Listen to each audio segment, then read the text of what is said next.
back.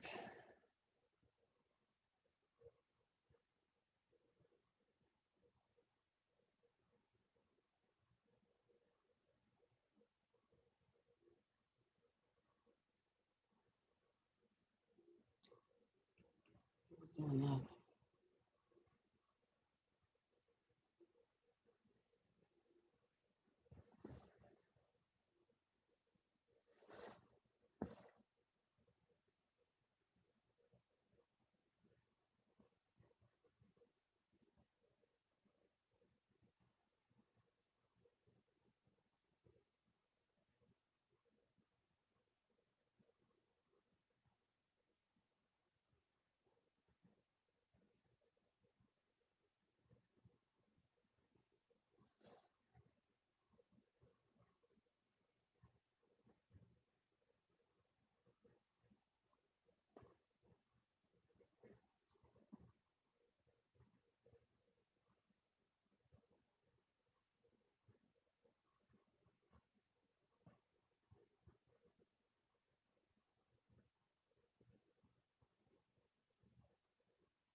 Oh,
Hey, Rhonda.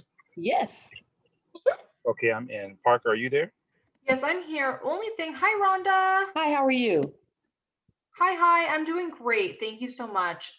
It does say that the host disabled participant screen sharing. So how would I go about sharing Jason's PowerPoint? I'm doing it right now. So, Oh, very good. Okay, perfect. Thank you. okay, so now you all can cut your cameras on and then you should be able to share your screen. Oh, very good, very good. Sounds good. Thank you, Rhonda. Let me see if I can change my background here. There we go. Very good. Okay, so you can see my PowerPoint, right, Rhonda? I sure can. And yeah. Oh, very good, very good. Okay, let me get this on too. Very good. Is everyone in the waiting room right now? Yes, I'm getting ready to start. I'm getting ready to start now. So All right, stand give me by. 1 second. Hold on. Okay.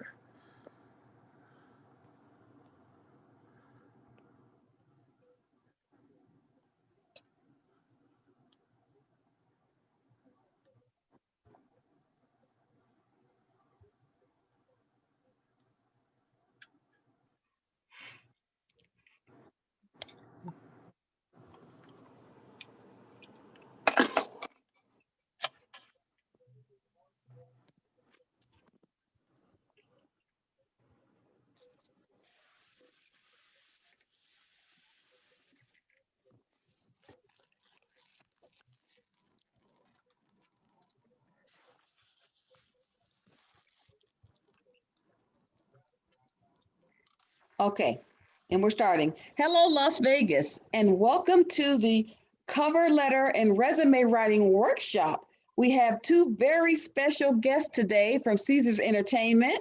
We have Mr. Jason Smith. He's the Human Resources Regional Director of Performance and Culture. And we have Ms. Parker Moore. She's the Human Resources Performance and Culture Supervisor. Hello, Parker and Jason, and thank you for joining us. Hello, Good, hello. good afternoon, Rhonda, and good afternoon to all of our participants today on this amazing Saturday afternoon. My apologies with my camera being off. As you know, with Zoom these days, we have some technological issues sometimes, but I'm going to be presenting with my co-facilitator on this afternoon, Ms. Parker Moore. We both are team members at Caesars Entertainment. My role, as Rhonda has said, is I am the regional HR director of performance and culture.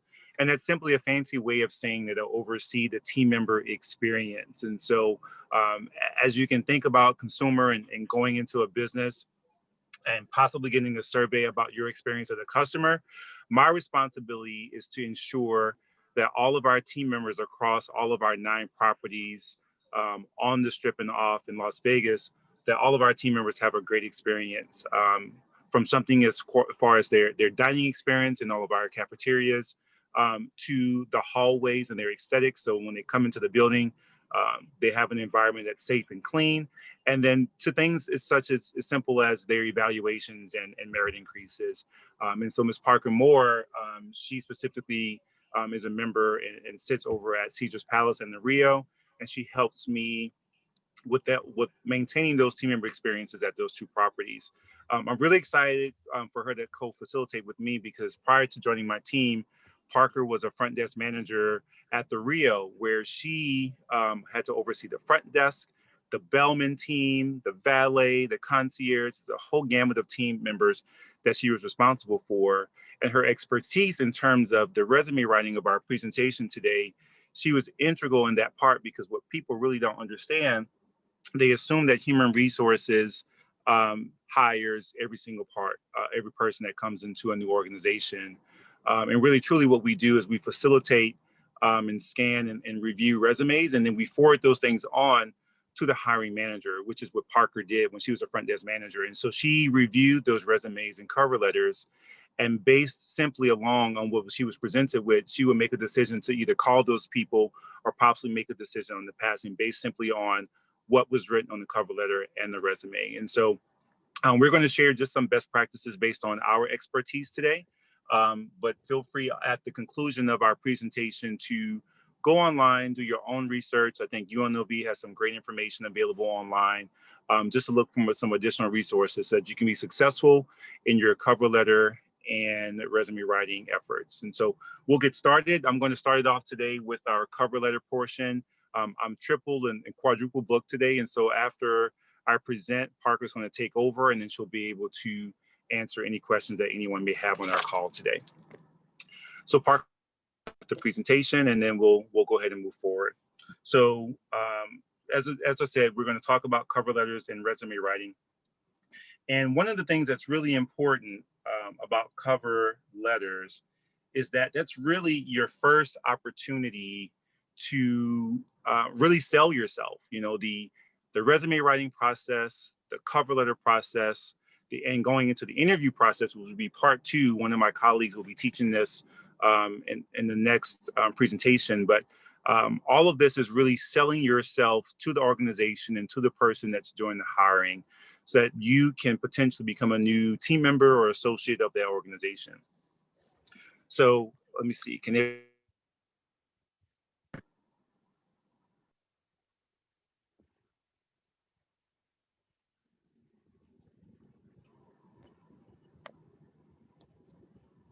everyone hear me? Yes, we can. Okay, perfect. And so is the screen still visible? I can't see the screen.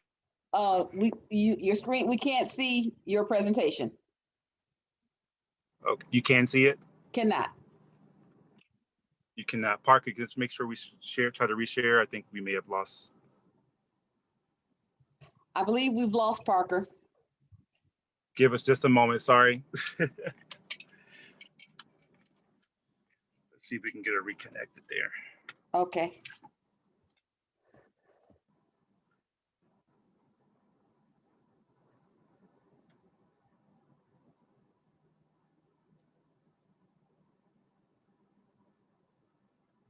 Sorry, everyone. These happen with our advances in technology. Yes, they are. They do. You just have to roll with the punches. Roll with the punches. We're going to be with you just a second. Let's see what we have here.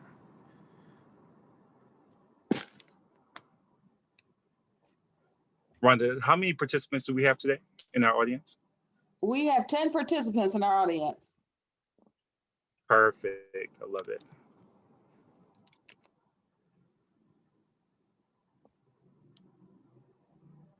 All right. She says she's trying to log back in right now. She should be back in just a second.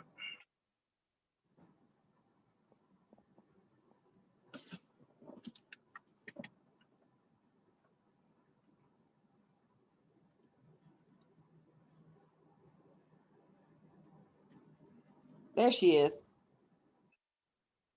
Okay.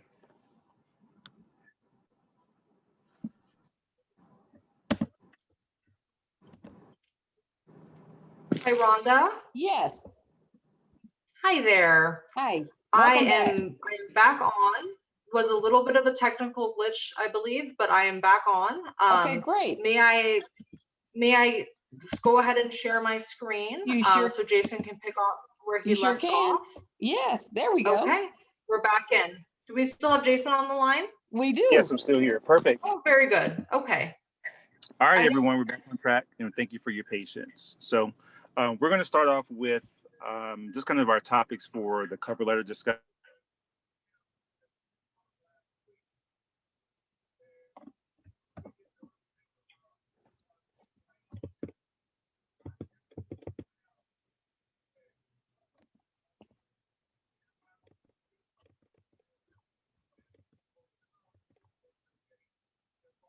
Can you hear me? Yes, Okay. Can you hear Jason? I cannot. Okay. Looks like we're just having a little bit of glitches here, but as Jason was mentioning, today we're going to cover a variety of topics. So as he graciously introduced me, I've been a team member at Ceasars Entertainment on and off for the last 10 years. I did have an opportunity to go to a competing property, but then I came right back the next year. So I've been with and around Ceasars since 2009. So I'm very grateful to the opportunity that Jason has afforded me. But I wouldn't be here today if we didn't go ahead and if I didn't have someone in my corner helping me set up proper resumes and cover letters. So the first topic of discussion that we have is covering what the cover letter contains and the importance of the cover letter. So this presentation will cover the cover letter basics, the sections, the overall design, samples, and then follow-up letters. So it's very important that the cover letter is looking very professional and that it looks visually appealing. And we're going to go over a few of those details right now. So first off, I would say, what is a cover letter, right? So it's a document that's going to be explaining your job history. It's going to explain to your employer or your future employer why you are capable of filling this position, okay? So a lot of people ask, is it really necessary? Do I need a cover letter? Is that mandatory? And what we would always say is that it's in fact definitely mandatory and it's definitely necessary. So employers, they use these cover letters to get information more than what's provided on the resume.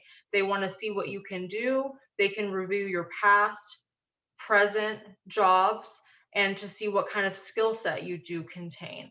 And it's also important for them, it's their first impression. So we really want you to stand out with your cover letter and of course with your resume as well, because nowadays there's so much competition in the workplace and it's very difficult to get your foot in the door. So we want you to have a step up and be able to get in there with a very impressive cover letter that leads into your resume.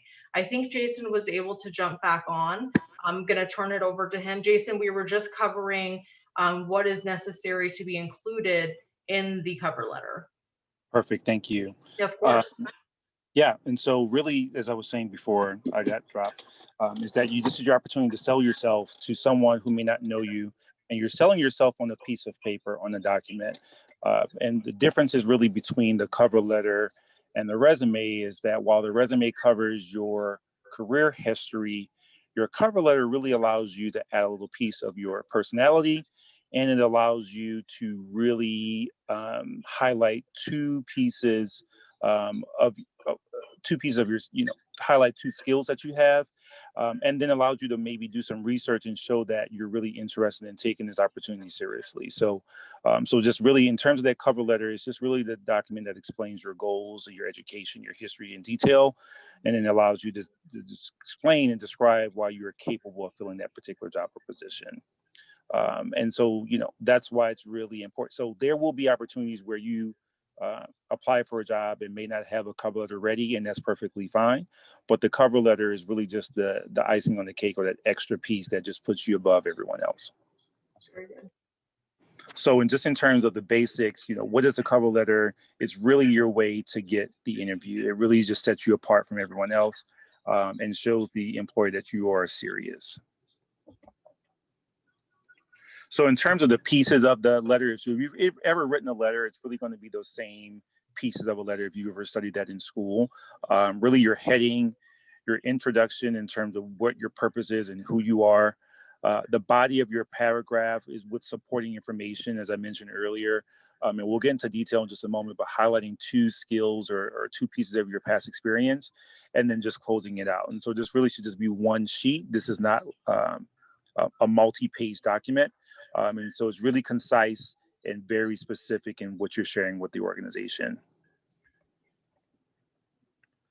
So in terms of just the basics, right? So what should your letter accomplish? And there's several pieces here as we have bulleted out. So one thing you want to do is just show the company that you're applying with that you've tailored the letter to them, right? Making it very specific.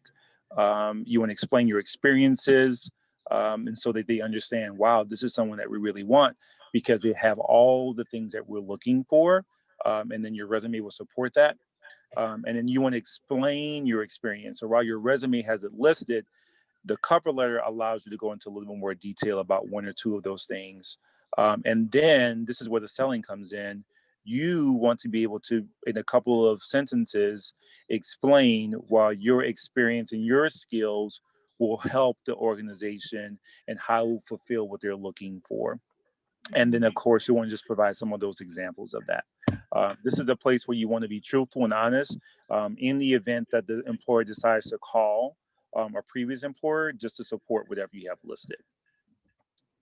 So let's get into those pieces, right? And so your heading, what should the heading include? Obviously, whatever date you're using, whatever date you're putting the document together, you should put your email address. Now, one thing that's very important about email addresses, and I'm sure Parker can attest to this, is that sometimes we'll get a resume or an application and someone has cuteteddybear.com, right?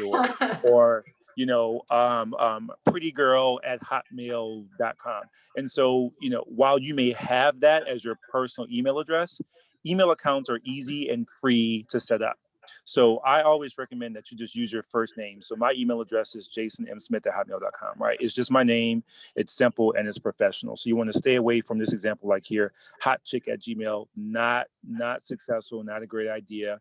And that's the fastest way to get your application, your resume, your cover letter passed on until we call file 13, which means it goes right into the trash can. So you don't want to set yourself up for that. And then you want to go ahead and put the employer of the company, the address of the employer that you're applying to. So in terms of introductions in your cover letter, what do we put there, right? If at all possible, go ahead and do some research, look up the company. Most companies have contact information, and it will list either pictures or names of people within the organization, and maybe more specifically in human resources, that you can address your letter to. So that just shows, wow, this person has done some research. So it's perfect and wonderful, and it gives you an edge if you can go ahead and greet the person specifically and add their name to your cover letter. State the position that you're applying for, obviously. That helps us out as we're reviewing these things and how you've heard about us. So, I'm applying for the Director of Human Resources position that I saw listed on Indeed.com or on your website at CaesarsJobs.com. Explain why you're a good match for the job or for the company. And then, as I said earlier, you want to bring in 2 examples from your resume that you can use to explain why you can do the job. So this is where you go in to sell yourself, and no one else can sell yourself better than you can. So then we have 2 examples of letter introductions. So for the first one, we have here, if you can't see it that well, it says, "Dear Miss Hill, I read on the Purdue University Human Resources website about the service worker 3 job, and it has the requisition number there, position at Purdue Village, and I would like to speak with you about this job. My strong work ethic and solid teamwork skills make me a good match for the Purdue staff team. Also, my custodial and groundskeeping at AAA Custodial Landscaping Services and Donato Nursery and Landscaping make me a good candidate for the Service Worker 3 position.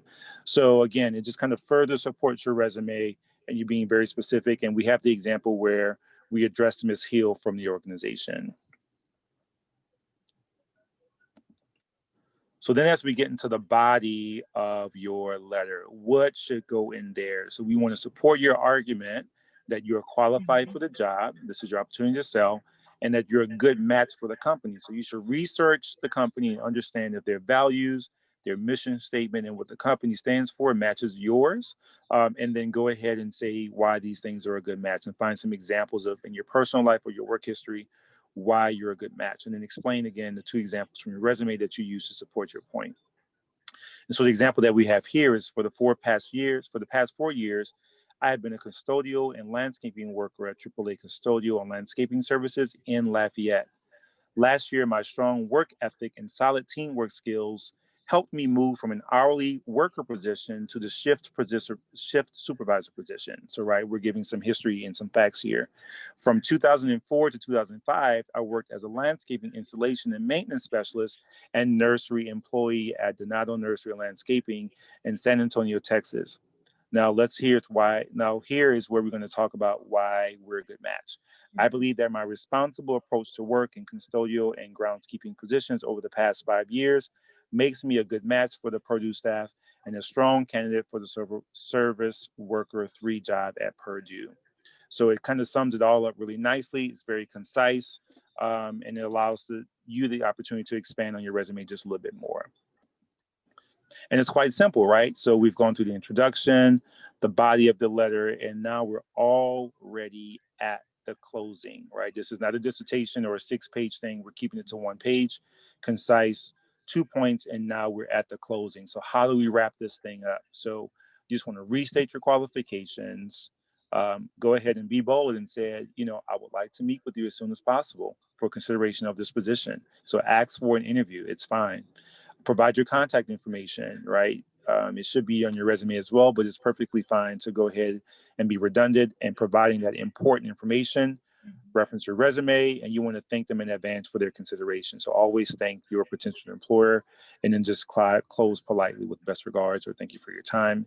And then if you can, print out your letter, sign it, and have a hard copy with your signature on it. And the blue ink will distinguish it from the actual document. So it's great you can do that. It shows that it's not a copy.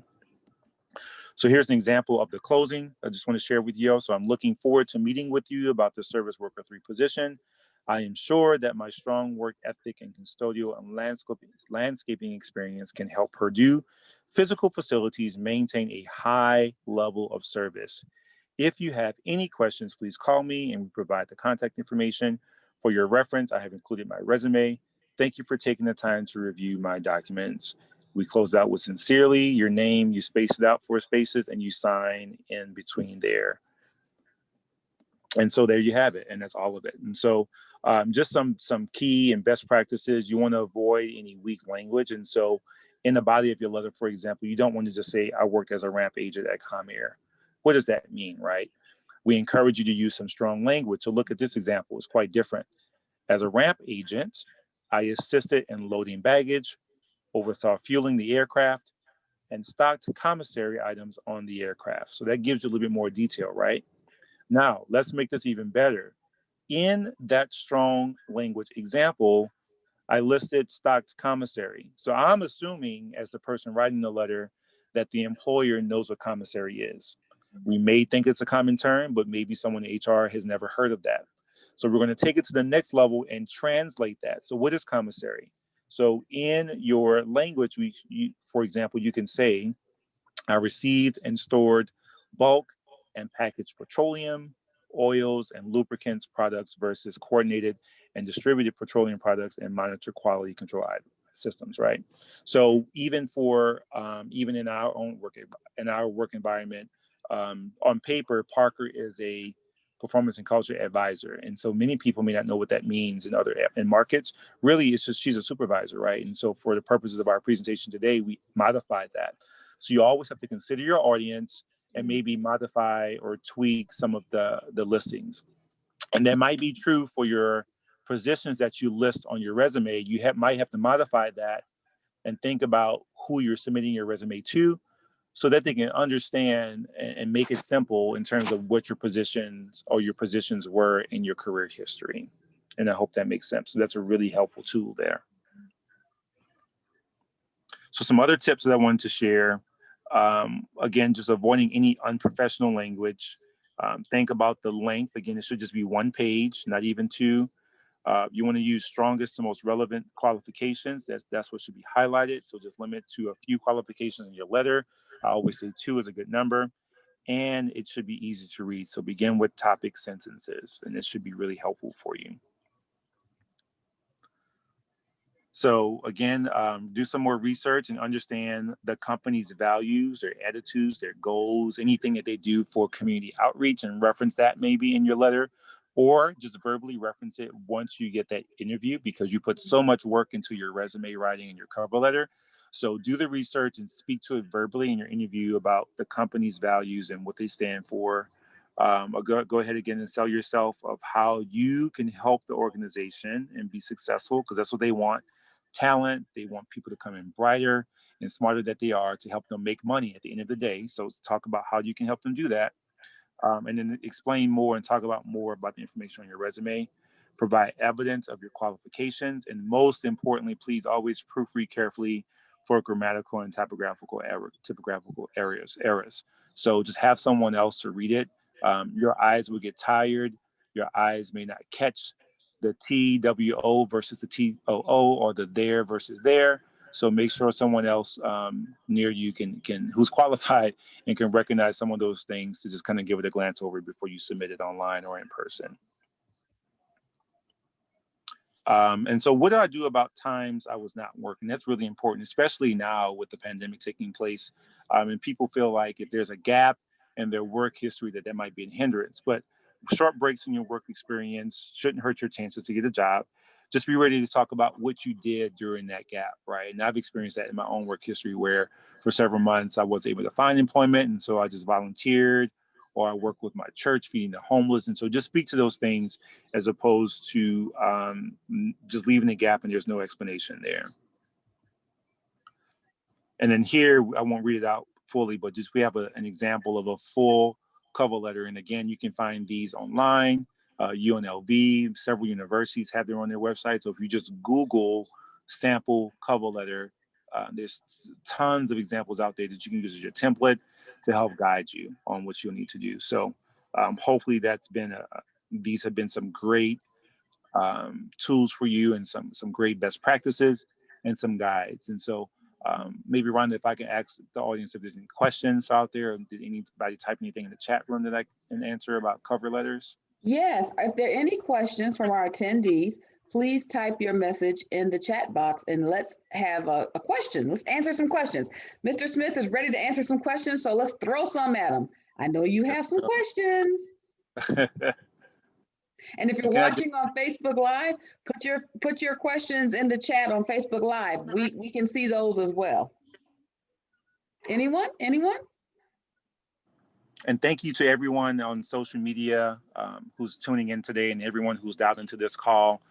It speaks a lot to your investment into your future to say that you going to sacrifice an hour out of your time on a weekend to advance yourself and to develop some life skills. And this is very important as you grow, and you always have to upgrade your resume and change your cover letters. And so I commend everyone who's looking at us live on social media and who's dialed in. Congratulations in your efforts on doing this today. It's quite commendable. Okay, we have a question. One of our attendees wants to know, why can't I write a 2-page letter? Why should it only be 1 page?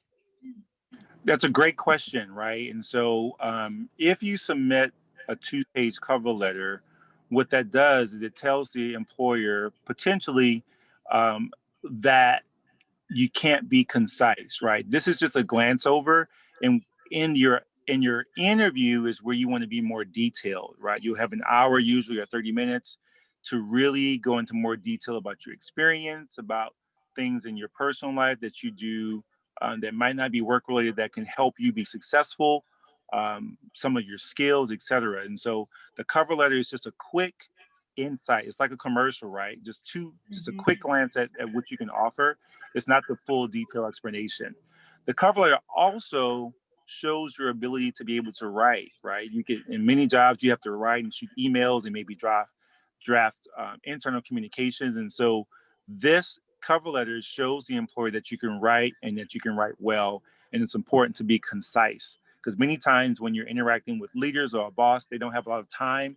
And so when you shoot an email, and I kind of give Parker a hard time lots of times. Sometimes you have to be quick and concise. So she'll want to give me an hour explanation and I only have 2 minutes. So the cover letter will give you an opportunity to sell yourself in a short amount of time. So the purpose of it is not like an essay or a paper like in school, but it should just highlight what you're trying to do, who you are, and what you've done in a quick manner. Because you have your resume, which will be a little bit more detailed, but it just highlights those things that you've done. Fantastic. Thank you very much, Mr. Smith. Are there any more questions about the cover letter? If not, we will move on. Oh, wait, well, one more question. Where should you put your cover letter when you're sending it to an employer? Email with an application or in person? Oh, that's a great question. So it just really depends on how you apply. Many organizations have gotten away from people coming into their buildings to fill out a paper application. And so the most efficient way to do so is to go to a particular company's website. So for example, Ceasarsjobs.com for Caesars Entertainment. Once you complete the application, there's an option for you to upload your cover letter, and then there's a separate area for you to upload your resume. So many organizations will allow you to upload it separately. So yeah, that's a great question. Very good. Okay, if there aren't any more questions on the cover letter, we'll move on to the resume. All right, thank you. And so Parker's going to take over from here. I'm going to jump onto another call that I have. But again, thank you, everyone. And you're in great hands with Parker. Rhonda, it's always so great to see you, and I'll talk to you soon. Very good. Thank you, Mr. Smith. Thank you, Jason. And again, hello, everyone. I'm so grateful to be a part of the meeting today. And as Jason mentioned, I can be very long-winded with emails, with how I explain something. So it's a constant struggle for me. So condensing my cover letter into one page was definitely a struggle for me. But as Jason mentioned, if you have someone proofread your document and you just take that time out to look at it and to review it yourself, you can get it down to that one page. And I'm proof of that because I can consolidate my work now. But let's move on in. So for resume writing, so this is really the meat and potatoes, right? So this presentation, the last leg of our presentation today, will cover the resume basics, the research, the sections, the resume design, resume examples, and exercise. Moving right along. So what is a resume? This is another document that shows your education, job history. You will want to include experiences that are related to the job that you want. So as Jason mentioned, you can use personal or professional experiences that you may have. It may be volunteer work that you've done in the community. It may be different jobs that you've had within the industry. Anything that's applicable to the job that you are wishing to possess and to get that job, you'll want to put that applicable information on your resume. So why do a resume? The employers use resumes to see who can do a job, read about your past jobs, and decide if the applicant will be interviewed. So that's key. Like Jason said, this is a commercial of you. These are the highlights. This is where you excel most. So you want to make sure that you catch the essence of your experience and of your personality in the resume. So moving right along. Again, the purpose of this is much as the same as the cover letter. It is to get that interview, because on paper it can be hard to come off, and everyone, there's so many letters that they're getting, right? So we want to make sure that you stand out and you get that interview, because most people really shine most in interviews. General guidelines. So the length is to be up to 1 page typed. So in combination with the cover letter, that would be 2 pages. The font is Arial for the heading, New York, the Times New Roman for the body of the text, and we would ask to keep it between 10 and 12 point font. Paper, you'll use 8.5 by 11. Paper, you can use white, light cream, ivory, or gray. So we just ask that the color is pretty mute. We want to make sure that the paper is in good condition. We want to avoid any like really colorful. Sometimes, you know, I'm very artistic, so I like to print things on different.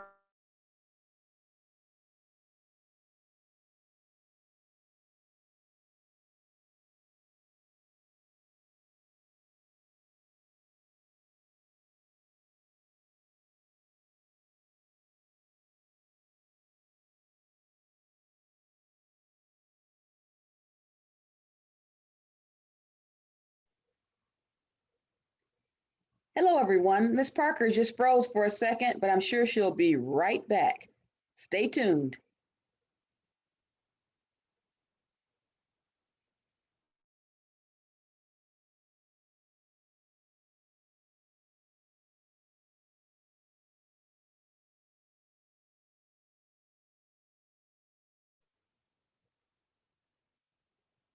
Okay, give us a couple minutes. Miss Parker will be right back. She's having a little technical difficulty, but we will be right back.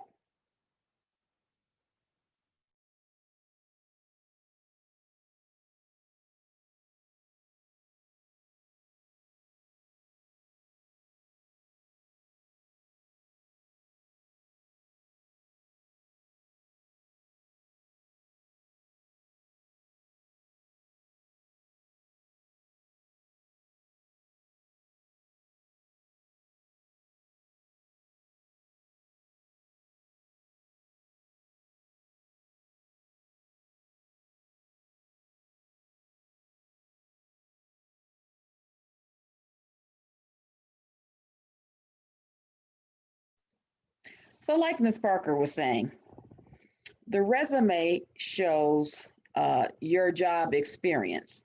And so you want to highlight all of the things you have done at your previous job. Now, I'm sure some of you all are saying, well, what if I don't have a job? You know, what do I put on my resume? Well, what you put on your resume, if you don't have a job, is you put down your education and you put down what groups and things that you're doing. So, i.e., you may volunteer for your church. So, you would write down that you volunteer for your church. You may be a Boy Scout or a Girl Scout. So, you write down your experiences with the Boy Scouts and Girl Scouts. You might be a mentee with the 100 Black Men of Las Vegas.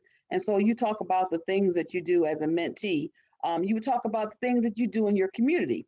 So you kind of give the person an idea of some of the things that you like. So even if you're going for your first job, you still have to have a cover letter and resume, but you just talk about the things that you have been doing. Now, after you've received a job, say you've gone to the interview and you've gotten the job, and say your first job is at McDonald's, for example. So you're there and you're working, you know, and at a job like McDonald's, they would train you for many different things. They would train you on how to be a front person cashier. They would train you how to make the burgers themselves. They would train you on the fries. They would train you on a lot of different things.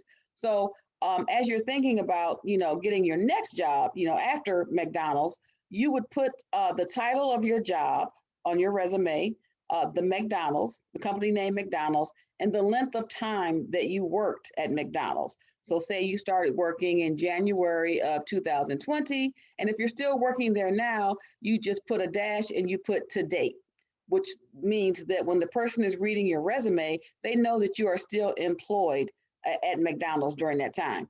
Now, if you've already left McDonald's and you're looking for another job, you would just put your end date. So say you worked January 1st, 2020 till December 30th, 2020. So that lets the person that's reading your resume know that you did work at McDonald's for a year.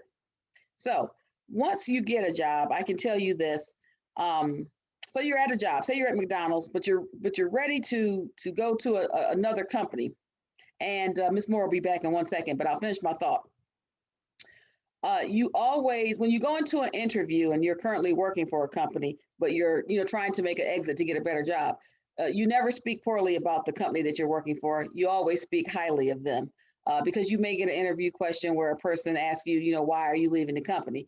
And you just tell the truth. Hey, I'm getting ready to go to college and I'm moving to Washington, D.C. So I'm looking for a job in Washington, D.C. So I'll be leaving my job in Las Vegas. So when you have an answer like that in your interview, they understand where you're coming from. But Ms. Moore should be right back on really quickly to pick up where she left off. So she'll be right back. And here she comes. Hi. Thank you, everyone. Let me get my presentation back up. Give me just a moment. I appreciate your patience and bearing with us as we work through these technological times.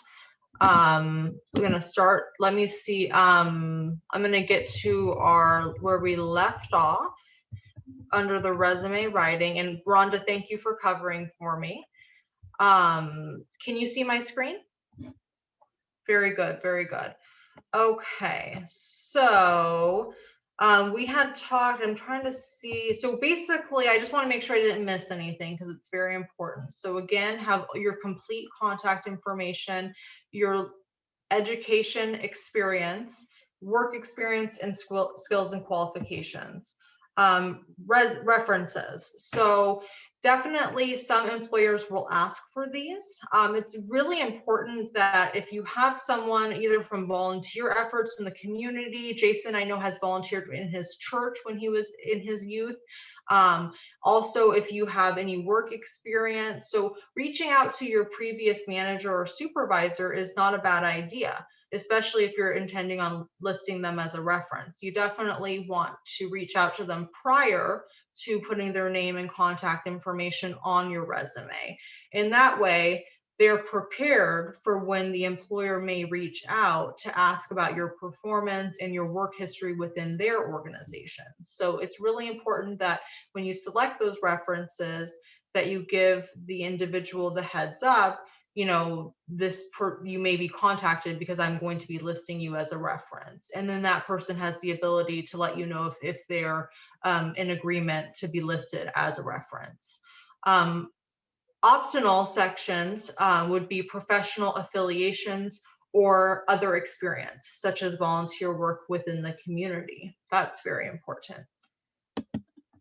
Getting started. So jumping right in, before you write your resume, it's a really good idea to make a couple of lists, right? So you want to organize your thoughts. So you want to take a look and see, write down where you went to school, where you've received pertinent training, including the location, times, so dates, right? A lot of times you have to, on your resume, you have to be very specific, not even just the year, but the month, right? So write down these lists of where you have received your trainings, where you've worked, the different schools that you've been to and you've attended, your skills and qualifications, and then another list for your references and your professional affiliations, trade organizations, unions.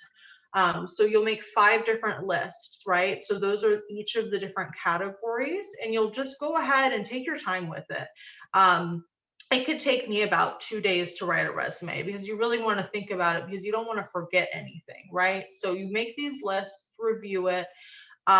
If you're missing any information, then you will have some research to do, right? So you might be able to go back and look at your pay stubs if you forgot the dates exactly that you were with that employer, or if you have an email thread or communication with an organization that you volunteered for, you'll want to go back and find those emails. So you'll make sure that you have the specific dates and the organization information as well. So start out with those first 5 lists and really sit on it. I would carve out at least a couple of hours to really think about all of your different experiences. And it's okay to ask friends or family too, review those lists with them.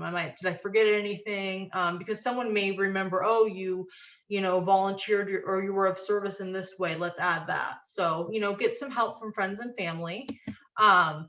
To help employers find the information, resumes are organized into sections. So first, of course, would be the contact information, phone number, your home cell, mailing address, and your email address. As Jason mentioned, we always want to make sure we're using a professional email address as well. And if you don't have one, or if you haven't yet created an email address, it's very simple to go online and we can go ahead and get a free one from Gmail, Hotmail. The objective. So the name of the company and the job that you want. That's also going to be a section. And then not last but not least, your education. So elementary, high school, college, technical school, certifications, your highest level of education you will want to list on your resume, right? So if I graduated from Bonanza High School in Las Vegas, Nevada, I would, and that's my highest level of education, then I would want to make sure to include that. So just make sure that you include your highest level of education as well. Work history, so jobs that you have held, and you want to do that in chronological order. The order of the work history and the education can be reversed depending on your situation. Also including a summary of your qualifications, list of the skills that apply to the job that you want.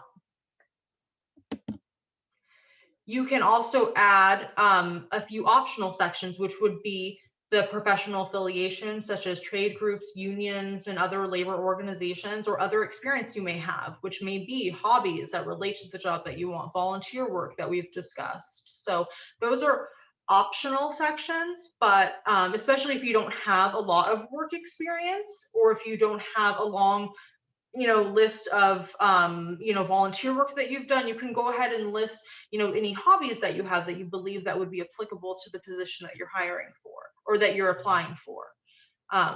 Moving right along. So resume section, so at the top, so it's going to say, so this is a sample contact information and objective sections. So the first key is Michael includes his contact information and tailors his objective to the job he wants. Note that this section, this objective is to be clear and concise, right? So to the point, your name, Michael S. Lee, his address, the state, then we're going to put the best contact number and that professional email. At the very end, you'll see it says objective, to obtain the machine distribution clerk position within the United States Postal Service. The next example indicates that Elizabeth doesn't have an email address, but does include her phone number. She also tailors her objective. So again, I would say if it was my advice to you, if you don't have an email, try to get one and get familiar with sending emails while you're going through this interviewing process and applying for jobs. But if you don't have one and you, for whatever reason, cannot set one up, do what Elizabeth did. It's just necessary that you put your first name, your last name, your address, and then your best contact number.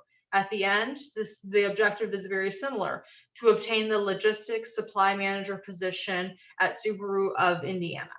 Okay, so those are pretty concise there.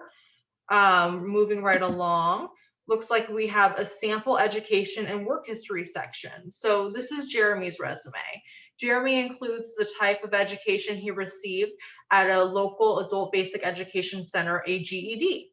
Jeremy also includes the dates he worked at the previous jobs as well as the location. So you'll see on here that he puts where he received his highest level of education, which was at the Lafayette Adult Resource Academy. He also puts the address, and he also puts the date, right? His graduation date, which is May 9th, 2009. So that's very clear and concise for your future employer to be reading.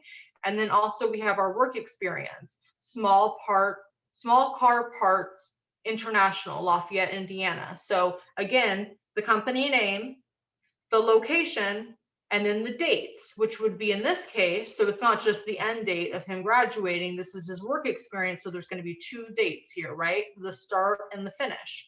So June 2005 to May 2007. So you see that he was with that company for about 2 years, right? And then right underneath, it has a small description of what he did. It says warehouse worker and car parts delivery driver. So that's very helpful, clear, concise, to the point.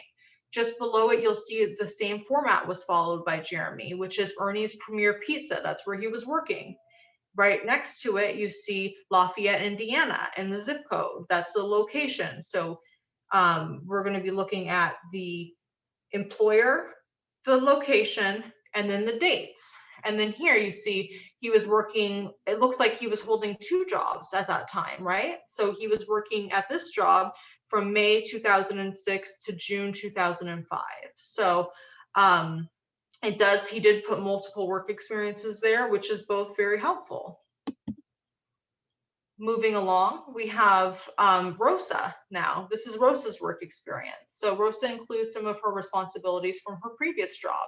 So here you'll see this, the subcategory is work experience, right? And this follows a very similar format as the previous slide, right? So it has work experience, which is the section, and then right underneath you have these bulleted points, which is J.C. Penney Salon. So that's going to be the organization. And then follows the location, which is Lafayette, Indiana, and then the date, which would be June 2006 to present. So it's following the same format. However, underneath there's a bit more of a description, right? So underneath here, you see part-time salon assistant and receptionist. And then it goes through all of the different responsibilities that she has there, because it's very important to put these details here. And I'll tell you why. Because when you submit a resume that says maybe just a salon assistant and receptionist, they may think, oh, okay, she's just answering the phone. No. She's maintaining accurate records, logs, schedules, cleaning, sanitizing, disinfecting areas and equipment.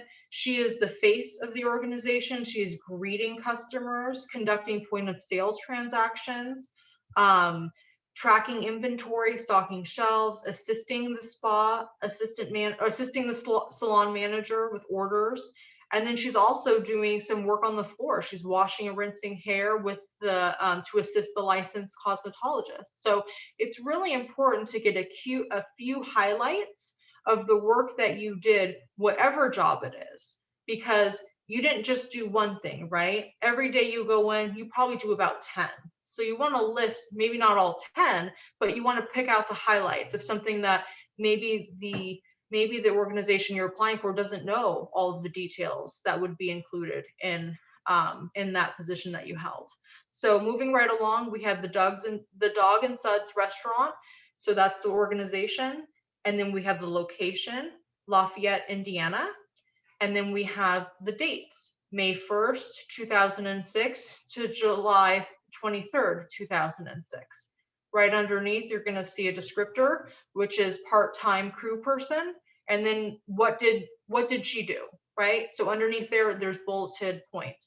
Greeted customers, took orders, ran point of sale transactions, cleaned the counters, food processing stations and restaurant, and then served food. So that really sums up what were her roles and responsibility within these other organizations in the jobs that she held. So as Jason mentioned, keep it concise and follow a very similar format as this, and you're going to have your information presented very, very nicely for this to be reviewed. Another sample of experiences and some summary of qualifications is Rosa listing her volunteer work. So we talked a lot about volunteer work, and I think that it's very important. And I know that most people volunteer, they don't, I'm not bragging. I did it for the right reasons. I'm giving back to the community, but you want to brag on your resume.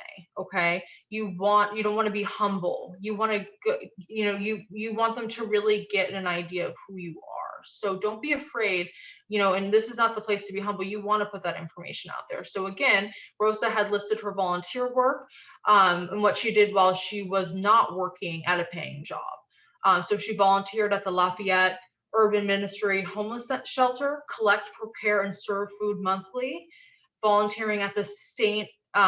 May's Catholic Church with childcare. Huge responsibility, right? These could easily be paying jobs, but she's volunteering her time and she's not getting paid for it. So she should at least get the credit in terms of her professional experience. Moving along, she also lists one of her most valuable qualifications, her ability to speak English and Spanish. And boy, I'll tell you, that is a huge, huge deal to organizations, that if you're bilingual, that sets you way apart from anyone else that's applying that maybe only speaks one language, right? So it's very important to list those qualifications. So she did put that she's bilingual in both Spanish and English. She has 3 years of working with customers in high stress situations. She has the willingness to learn.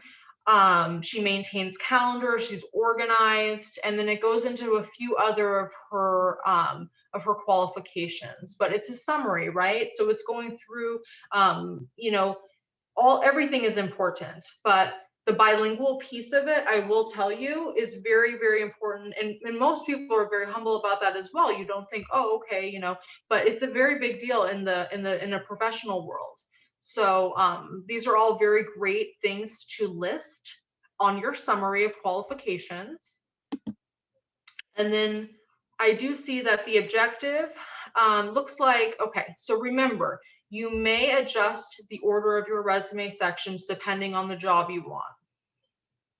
Okay, so you're still going to have each section, but you can move them around should you see there a need to do that. So this is an example. Since his affiliations are so important to Carl's profession, he lists the organizations he belongs to right after the objective section. So right at the top, after the objective, he's listing the professional affiliations, right? Because there's a correlation to the job that he's applying for. So right after his objective, which is to obtain a welder apprentice position at the A&D Industries Inc., right underneath that, we have professional affiliations, United Association of Journeymen and Apprentice of the Plumbing and Pipe Fitting Industry of the United States and Canada, Local 440, May 2009. And then directly under that, we have American Welding Society, August 2006. So this is an example of, you know, moving around your resume and still having the same sections, but prioritizing what is going to be most important to the employer, right? This directly correlates with the job that he wants. So let's put it first, right? Right after that objective. And then resume design.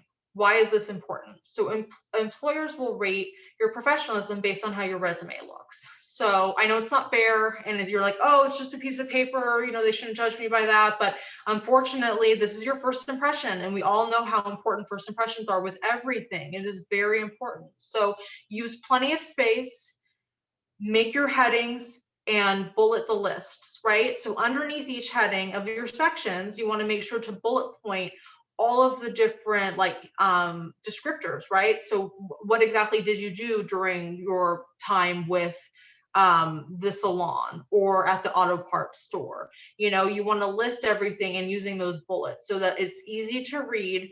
And because a lot of these employers, they'll probably spend a couple minutes going through maybe 20 resumes. So it's really important that you're respecting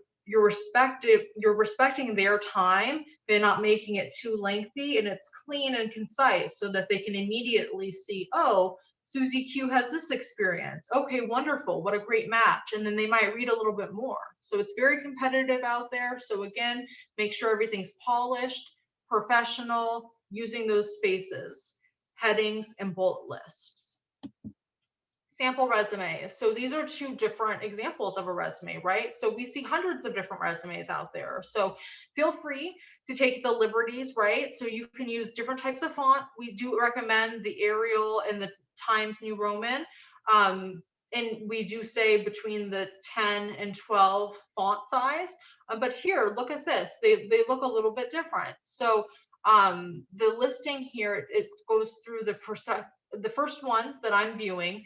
It talks about, it has the objective, right?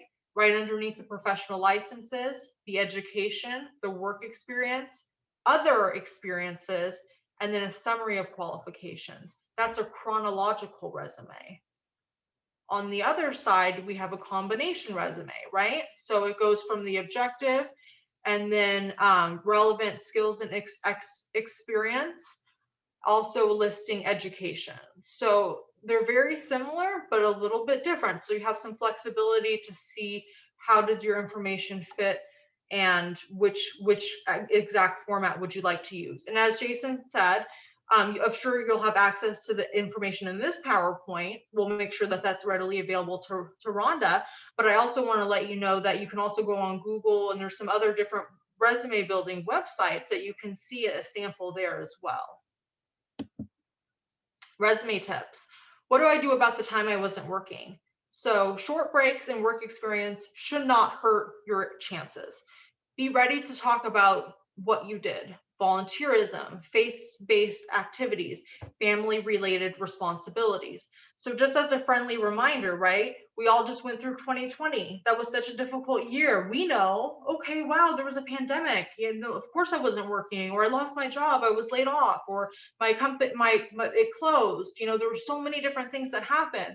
But this is your opportunity to not just leave a blank spot on your resume, talk about what you did. And it may be something very simple, but you can talk about what did you do in 2020? Did you learn a new skill? Did you go back to school online? Did you do some volunteering in your community? There's a lot, right? There's a lot of things that we can go back and see, what did I do during that time period? And you don't want to, you're going to sell yourself short if you leave it blank. Okay. So we all go through things, and maybe we have to leave jobs for certain reasons, but we just want to make sure that we put the facts on the resume and then brag about the hard work that you're doing, whether you're volunteering or you're getting special skills and certifications. It's important to put this information on here. A few more resume tips, and I know we're getting short on time, Rhonda, so you cut me off whenever you need to. But I'm just making up for my time because I lost you a couple times with the internet, so I'm so sorry. More resume tips. So sometimes, and I'll tell you this, I used to work with someone that was a veteran. She served 20 years in our military, and she spoke military terms, right? And I'm a civilian. So every time she would say things, she would say, oh, we need to get something done by the COB. And I thought, well, and I'd always say, what's the COB? And she'd say, oh, close a business. Or she'd say something else, I need it by this time. And I, you know, using those terminologies, even though it was familiar to her, it wasn't familiar to me, right? So when we're doing the resume, we want to take that into consideration, because we don't know, as Jason said, our audience, we want to adjust to them. So if you're transitioning from military to civilian life, it's important that you translate some of those terms, right?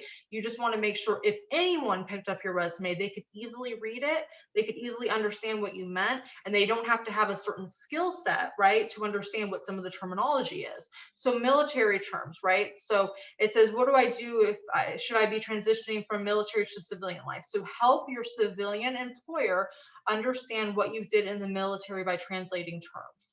So military terms: received and stored bulk. This is an example: received and stored bulk and packaged petroleum, oils, and lubricants product. Issued and dispensed bulk fuels and water from the storage distribution facilities to using units. Selected and submitted samples of petroleum, oils, and lubricants to laboratory for testing. Perform petroleum and water accounting duties from Army pamphlet, da, da, da, da, da. So civilian terms would be coordinated and distributed petroleum products and monitored quality control systems. Now that's to the point.